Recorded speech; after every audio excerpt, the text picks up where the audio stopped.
సంపద చుట్టూ మానవ చరిత్ర తిరిగింది. దాని పంపకంలో అసమానతలు వర్గాలను సృష్టించాయి. వాటి మధ్య తలెత్తిన సంఘర్షణలు సమాజాన్ని కుదిపేశాయి. సమాజ గమనాన్ని కొత్త దారులు పట్టించాయి. వెతికితే వేల ఏళ్ల చరిత్రలో అలాంటి దారులెన్నో కనిపిస్తాయి. అసమానతలను సమర్థిస్తూనో విమర్శిస్తూనో ఎన్నో సిద్ధాంతాలొచ్చాయి. నిశితంగా చూస్తే మత తాత్విక భావాలన్నీ కూడా అసమానతలను వివరించటానికో విమర్శించటానికో పుట్టినట్లు కనిపిస్తాయి. అందుకే సంపద సృష్టి పంపిణీలు చుట్టూ వివాదాలు చెలరేగుతూనే ఉంటాయి.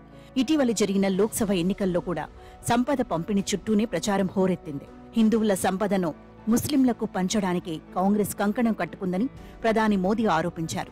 వారసత్వంగా వచ్చే ఆస్తులపై పన్నులు వేసే దురాలోచనను ఆ పార్టీ చేస్తోందని విమర్శించారు. తనకు అలాంటి ఆలోచనే లేదంటూ కాంగ్రెస్ పార్టీ తిప్పికొట్టినా ఇటీవలి కాలంలో సంపద పంపిణీ గురించి ఎక్కువగా మాట్లాడింది ఆ పార్టీని. రాజకీయంగా ఇతర అస్త్రాలు పనిచేయనప్పుడు సంపద పునః పంపిణీ గురించి స్మరించటం అన్ని పార్టీలకు అలవాటే. దీనికి కాంగ్రెస్ మినహాయింపు కాదు. అయితే ఒకటి మాత్రం ప్రస్తుతం మన రాజకీయాల్లో స్పష్టంగా కనపడుతోంది.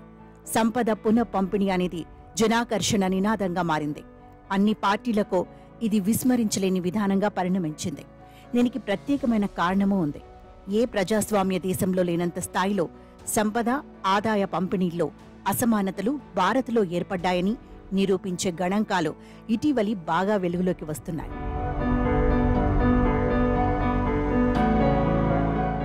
ప్రపంచవ్యాప్తంగా అసమానతలను విశ్లేషించడంలో ఫ్రెంచ్ ఆర్థికవేత్త థామస్ పికెటీ ఆయన సహచర బృందం ఎంతో కృషి చేస్తోంది. ఆదాయం సంపదల్లో అసమానతలు భారత్లో గతంలో ఎన్నడూ లేని రీతిలో విపరీతంగా పెరిగిపోయాయని పేర్కొంటూ ఈ ఏడాది మార్చి 18న ఒక నివేదికను విడుదల చేసింది. దీనికి కొనసాగింపుగా మే నెలలో మరో చిన్న నివేదికను ప్రచురించింది. ఇందులో కులానికి సంపద ఆదాయ అసమానతలకు మధ్యనున్న సంబంధాన్ని విశ్లేషించారు. భారత్కు సంబంధించి ఫోర్బ్స్ మ్యాగజైన్ ఏటా ప్రచురించే బిలియనీర్ల జాబితాతో పాటు జాతీయ గణాంకాల కార్యాలయం నిర్వహించే డెట్ అండ్ ఇన్వెస్ట్మెంట్ సర్వేను ఆధారం చేసుకుని ఎగువ వెనుకబడిన దళిత గిరిజన కులాల దగ్గరున్న సంపద లెక్కలను వివరించారు. ఫోర్బ్స్ ప్రచురించిన 100 మంది బిలియనీర్ల జాబితాలోని వ్యక్తుల ఇంటి పేర్లను విశ్లేషించి ఎవరు ఏ కులానికి చెందుతారో నిర్ధారించారు. అలా 2022-23 నాటి ఫోర్బ్స్ జాబితాను పరిశీలిస్తే అందులో 90% మంది అగ్రకులాలకు చెందినవారే ఉన్నారు. వెనకపడిన తరగతులకు చెందినవారు 10% లోపే ఉన్నారు. షెడ్యూల్డ్ కులాలకు చెందినవారు 2.6% ఉండగా గిరిజనులకు అసలు చోటే దక్కలేదు.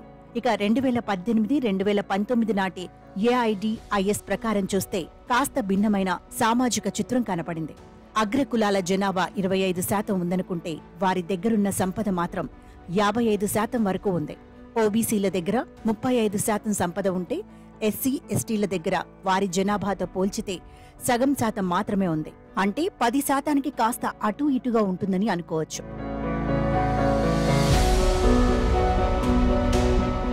సామాజిక కులాల హెచ్చుతగ్గుల స్థితికి సంపదలో వాటికి ఉన్న వాటాలకు మధ్య సంబంధం స్పష్టంగా ఉందని పై గణాంకాల వల్ల తెలుస్తోంది.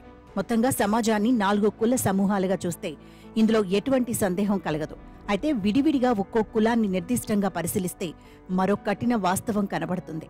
చాలా కులాల్లో సంపదతో ముడిపడిన వర్గాలు తలెత్తటం, వాటి మధ్య తేడాలు పెరగటమూ బాగా జరుగుతోంది. అందుకే ఒక తరహా ఆర్థిక అంశాల చుట్టూ ఒక కులం వారందర్నీ సమీకరించే ప్రయత్నాలు అనుకున్న రీతిలో ముందుకు పోలేని దృశ్యాలే ఎక్కువ. అలాగే కులంలోని వారందర్నీ ఒక ఘాటిన కట్టి తారతమ్యాలు పట్టించుకోకుండా పదవులు ఉద్యోగాల్లో ఎక్కువ వాటా కావాలని కోరే ఉద్యమాలను, ఆర్థిక హెచ్చుతగ్గులు, కులాల అంతర్గత పరిస్థితులపై సరైన గణాంకాలుంటే చాలా విషయాలపై స్పష్టత వస్తుంది. రిజర్వేషన్లు, సంక్షేమ పథకాలను నిర్దిష్టంగా ఎవరికి వర్తింపచేయాలో తేల్చవచ్చు. దీన్ని దృష్టిలో ఉంచుకుని ప్రతి కుటుంబానికి చెందిన ఆస్తులు, ఆదాయ గణనకు సామాజిక ఆర్థిక సర్వే చేపట్టాలన్న అభిప్రాయం బలంగా వినిపిస్తోంది. పికెటీ బృందం కూడా ఇదే భావాన్ని వ్యక్తం చేసింది. సంపద ఆదాయాలకు సంబంధించి ప్రస్తుతం ఉన్న గణాంకాలు చాలా లోపభూయిష్టమైనవి. వెల్లడైన ఆస్తుల కంటే దాచేసినవే ఎక్కువ. భారత్లో బిలియనీర్ రాజ్ నడుస్తోందంటూ పికెటీ బృందం మార్చి నివేదికలో వ్యాఖ్యానించడం పెద్ద వివాదాన్ని సృష్టించింది. ముఖ్యంగా 2014 నుంచి అసమానతలు ఇంకా ఎక్కువయ్యాయని గణాంకాల ప్రతిపాదన వివరించడంతో ప్రభుత్వ ఆర్థిక విధానాలను సమర్థించే వారి నుంచి విమర్శలు వెల్లువెత్తాయి. పికెటీ బృందం వీటన్నిటినీ పరిశీలించి వాటిలో పసలేదని తేల్చింది. దీనికే పరిమితం కాకుండా అసమానతలను తగ్గించటానికి కొన్ని కీలక ప్రతిపాదనలు చేసింది. 1% జనాభా చేతుల్లో 40% సంపద పోగుపడిందన్న విషయం పికెటీ బృందం ఇప్పటికే చాలాసార్లు ప్రస్తావించింది. 1980ల నాటికి ఈ పరిస్థితి లేదు. అప్పటికి వీరి చేతుల్లో ఉన్న సంపద 12.5% మాత్రమే. ఆదాయంలోనూ ఇదే పరిస్థితి కనబడుతుంది. 1980ల నాటికి 1% జనాభాకు ఆదాయంలో 7.3% ఉంటే అది 2022-23 నాటికి 22.6%కి పెరిగింది. 46 కోట్ల వయోజనుల చేతుల్లో ఉన్న మొత్తం సంపదతో పోల్చితే 10,000 మంది ధనికుల చేతుల్లో సంపద 3 రెట్లు ఎక్కువగా ఉంది.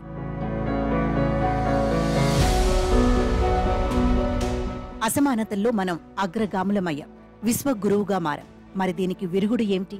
పికెటీ బృందం న్యాయబద్ధంగా పన్నును విధించటాన్ని ఒక పరిష్కారంగా చూపించింది. ముందుగా కేవలం ధనిక వర్గానికి చెందిన 0.4% మందిపై సంపద వారసత్వ పన్నులను విధిస్తే 2 రకాల ప్రయోజనాలు కలుగుతాయని చెప్పింది. 1, దీంతో అసమానతలు కొంతవరకు కట్టడి చేయొచ్చు. 2, విద్య, వైద్యం, సామాజిక భద్రత, సంక్షేమ రంగాలకు కావాల్సిన నిధులను గణనీయంగా పెంచుకోవచ్చు. సంపద కలిగిన వ్యక్తి మరణించినప్పుడే వారసత్వ పన్నును విధించగలుగుతాం. కాబట్టి దీని పరిధి పరిమితం. అందుకే సంపదపై పన్నును విధించటమే కీలకం. 99.96% జనాభాపై ఎటువంటి భారం లేకుండా కేవలం 0.4% మందిపై సంపద పన్నును విధిస్తే వచ్చే ఆదాయం పికెటీ బృందం అంచనా ప్రకారం చాలా ఎక్కువే ఉంటుంది. మొదటగా కనీస స్థాయిలో 10 కోట్ల సంపద దాటిన వారిపై 2% సంపద పన్నుని, 33% వారసత్వ పన్నుని విధిస్తే జీడీపీ విలువలో 2.7% విలువకు సమానమైన అదనపు ఆదాయం వస్తుంది. 2023-24లో మన జీడీపీ విలువ ప్రస్తుత ధరల ప్రకారం 295.36 లక్షల కోట్లు ఉంటుందని అంచనా వేశారు. ఇందులో 2.7% అంటే 8 లక్షల కోట్లకు కాస్త తక్కువగా ఆదాయం లభిస్తుంది. ఇది చాలదనుకుంటే మరో 2 స్థాయిల్లో సంపద, వారసత్వ పన్నులను ప్రతిపాదించారు. నికర సంపద 100 కోట్లు దాటిన వారిపై 2-4% పన్నులను విధిస్తే జీడీపీ విలువలో 4.6% ఆదాయం వస్తుందని, అదే 3-5% విధిస్తే 6.1% ఆదాయం లభిస్తుందని తేల్చారు. పికెటీ బృందం ప్రతిపాదించిన విధంగా 0.4% జనాభాపై పన్నులు విధించగలిగితే విద్య, వైద్యం, సామాజిక సంక్షేమం, పౌర సదుపాయాలపై ఖర్చు బాగా పెరిగి కొన్నేళ్లలోనే మన మానవాభివృద్ధి చిత్రమే మారిపోతుంది. ఇదే జరిగితే ప్రధానంగా కింది, మధ్య కులాలు బాగా లబ్ధిని పొందుతాయి. కులతత్వ ఆలోచనలు తగ్గే అవకాశం ఉంటుంది. సామాజిక పరమైన అంతరాలను తగ్గించటంలో విద్యా వ్యాప్తి ప్రభావం అన్నింటికంటే ఎక్కువగా ఉంటుంది. ప్రపంచీకరణ వల్ల తలెత్తుతున్న పోటీ వాతావరణంలో అవకాశాలు దక్కించుకోవడానికి నాణ్యమైన విద్యా నైపుణ్యాలు ఎంతో కీలకమైనవి. ఈ 2 కింది కులాల్లోని అర్హులకు తగిన స్థాయిలో దక్కకపోవటమే అభివృద్ధికి ఆటంకంగా ఉంది.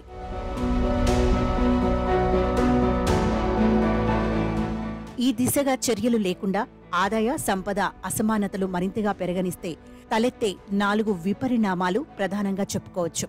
1, విపరీత ఆదాయ అంతరం పేద, మధ్యతరగతి కొనుగోలు శక్తిని విపరీతంగా తగ్గిస్తుంది. ఉత్పత్తులకు తగినంత గిరాకీ ఉండదు. దీంతో ఆర్థిక వ్యవస్థ దీర్ఘకాలిక ప్రగతి మందగిస్తుంది. 2, విపరీత అసమానతలకు లోనవుతున్న ప్రజలు అసంతృప్తి, ఆగ్రహాలతో రగిలిపోతూ రాజకీయ, సామాజిక అస్థిరతలకు కారణమవుతారు. 3, ఫలితంగా డాంబిక జనాకర్షణ నినాదాలతో నియంతృత్వ పోకడలు గల రాజకీయ నేతలు అధికారాన్ని చేజిక్కించుకునే ప్రమాదం పెరుగుతుంది. 4, విపరీత సంపద కేంద్రీకరణ ప్రభుత్వంపై కొద్దిమంది ధనికుల అనుచిత ప్రభావాన్ని నెరపడానికి కారణమవుతుంది. మరి 0.4% ప్రజలపై సంపద పన్నుని విధించటానికి రాజకీయ పార్టీలు సంసిద్ధంగా ఉన్నాయా అని ప్రశ్నించుకుంటే అవునని చెప్పుకునే పరిస్థితి లేదు. చాలా రాజకీయ పార్టీల్లో కీలక స్థానాలను 0.4% నుంచి వచ్చిన వారే క్రమేపీ ఆక్రమిస్తున్నారు. సంపదలు, ఆస్తులపై పట్టును వదులుకోవటం ఏ వర్గమో అంత తేలికగా అంగీకరించదు. ఎన్నో సంఘర్షణలు, ఎన్నో ఒత్తిడులు తలెత్తితే కాని సంపద పునః పంపిణీకి అడుగులు పడవు. గత 200 ఏళ్ల ప్రపంచ చరిత్ర చెప్పే నిజమదే. అయితే బలంగా వేళ్లునుకున్న రాజకీయ ప్రజాస్వామ్యం కొన్ని సందర్భాలలో అసాధ్యాలను సుసాధ్యాలు చేయగలదు. భారత్ కూడా అందుకు మినహాయింపు కాదేమో.